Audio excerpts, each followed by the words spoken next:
అండి దినేష్ ఎందుకు దినేష్ ఇట్లా చేస్తాను ఎప్పుడు ఎవరైనా యూత్ ఎట్లుంటది? ఇప్పుడు యాక్సెప్ట్ చేస్తా అజయ్ లవ్ని. నాకు అవన్నీ ఇష్టం ఉండవు దినేష్. మా డాడీకి తెలిసింది అనుకో నన్ను దూరాన్ని కురిస్తాడు. ప్లీజ్ వదిలేదు దినేష్ నన్ను. ఇప్పుడు నువ్వు యాక్సెప్ట్ చేయకపోతే నేను చచ్చిపోతా. రప్ప చేయకోసుకుంటా. తాగే గోడ గుద్దుకొని చచ్చిపోతే ఈ సౌట పడుకో చచ్చిపోతా అంటాడు మనిషి గుర్తునేంటి కదా.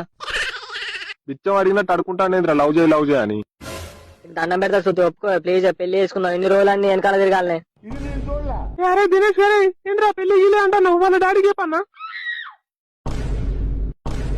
కర్రేంద్ర అర్థంలో బుడ్ర కావుది. నువ్వు అనుషం తలుగురా ఆ ఎక్స్ట్రా దింగుతుంది. అది గుమ్మి పంది ఉన్నట్టున్నది. దాంతో లవ్వేంద్రా లేక చూడగా. నేను ఇంగ్లీష్ మేడంకి వెళ్ళి అయిన ఈడొకడు ఈ గోకురా అంటే గుద్దలేదు పెడతాడు. ఓ పొరి కర్రదా అనుష ఇట్రా. ఏంద్రా పొట్టి పడుకో ఏమన్నావు? అది కాదే అనుష నీకు తెలియదానే వాడు ఎన్ని రోజుల నుండి శృతి వెనకాల తిరుగుతుండో.